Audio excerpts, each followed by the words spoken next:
സുഹൃത്തുക്കളെ, പിള്ളേർ കളിക്കുന്ന കാണുമ്പോഴേ മുമ്പൊക്കെ നമ്മളൊക്കെ സ്കൂളിൽ പോകുന്ന സമയത്ത് എങ്ങനെയും സ്കൂളിലെ അസൈൻമെൻറ്റ്, സെമിനാർ, അതുപോലെ ടീച്ചറുടെ കയ്യിൽ നിന്നൊക്കെ എങ്ങനെ രക്ഷപ്പെടാമെന്നൊക്കെ എങ്ങനെ ആലോചിച്ചുകൊണ്ടിരുന്നായിരുന്നു.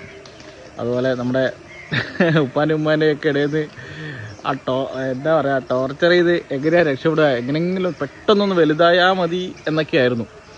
എന്നാൽ സ്വന്തമായിട്ട് പണിയെടുത്ത് ബൈക്ക് വാങ്ങിക്കാം, ഒരുപാട് സിനിമയ്ക്ക് പോവാം, ഫ്രീഡം, ഇതൊക്കെയായിരുന്നു. പക്ഷേ വലുതായി കഴിഞ്ഞപ്പോഴുണ്ടല്ലോ ഒരു രക്ഷയില്ല കേട്ടോ. നിനക്ക് EMI എന്താണെന്നറിയോ?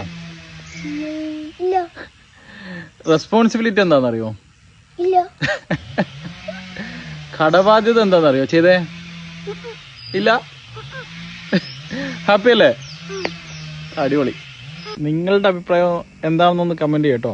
കുട്ടിക്കാലാണോ നല്ലത് അതോ ഇപ്പോഴാണോ?